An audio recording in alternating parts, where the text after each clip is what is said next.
Welcome to The Explainer. So today we're going to dig into a really provocative idea from the book, The Shadow of Finance.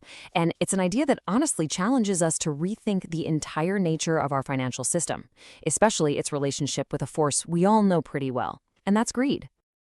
Okay, so to kick things off, let's start with a basic question. It's one you've probably answered for yourself 1,000 times. Is money, just a tool? Is it really that simple? I mean, on the surface, the answer seems pretty obvious, right? It's just a medium of exchange, a neat little bridge between what you have and what you need. It's just a thing, functional, passive. But, and this is a big but, the book we're looking at today says, hold on, that's not the whole picture, not even close. Yeah, this is where things take a really sharp turn. The book suggests that behind that simple, clean definition, there's a much more complex, maybe even a darker truth. It's talking about a powerful hidden engine that's right at the heart of capital itself.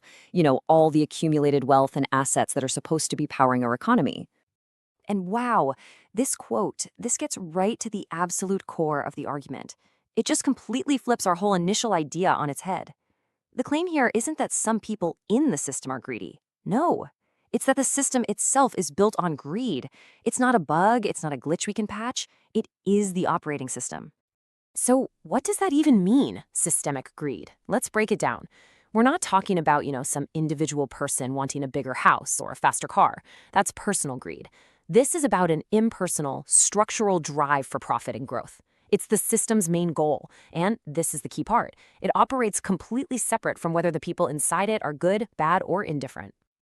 And to really get our heads around this, we have to make a super important distinction. The book is really clear on this. We got to separate the kind of greed we see in the movies from the kind that's actually shaping our entire economy. And you can see that difference right here. On one side, you've got personal greed. That's what we all think of, right? It's an individual's moral failing, it's emotional, it's hoarding, that simple desire for more. But then look at the other side, systemic greed. This is totally impersonal, it's rational, it's abstract. It's not a feeling at all. It's a cold, calculated demand for growth that's just baked right into the system. So here's the absolute crucial point.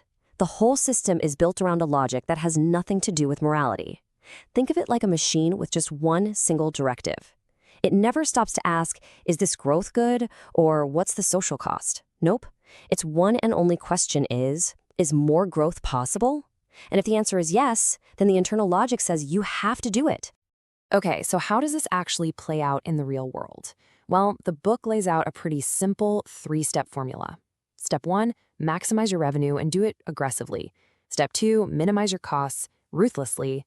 And then step 3, and this one is so important, externalize social and environmental impacts. What does that mean? It means the real costs, like pollution or worker burnout, they don't show up on the company's balance sheet. They get pushed onto society as a whole. It's someone else's problem. So if that's the engine, what happens when it's running at full throttle? What are the real-world consequences when this logic is followed all the way to its conclusion? Well, just like the title of the book suggests, it ends up casting a very, very long shadow over society. And to get a sense of just how big that shadow is, the source points to data like this. I mean, just look at that number. It represents the insane concentration of wealth that can happen when you have this relentless, nonstop pursuit of growth. And according to the book, this kind of disparity, it isn't some weird fluke or an accident. It's a direct result of how the system is designed to work. And that one powerful statistic is tied directly to all of these major consequences. This whole systemic drive, this logic of maximize revenue, externalize costs, it leads straight to things like market instability, because the hunt for bigger and bigger returns forces people to take bigger and bigger risks. It deepens social divisions, it makes inequality worse, and you know what? It just completely erodes public trust. And maybe the most damaging thing of all, it creates this powerful, almost irresistible incentive to focus on the next quarter's profits instead of the kind of long-term stability we actually need to build a healthy society. Which, brings us to the final, really provocative question at the heart of this entire thing.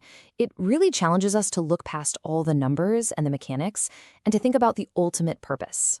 So the idea that the shadow of finance leaves us with is this one big question. It's not really about whether any one person is good or bad.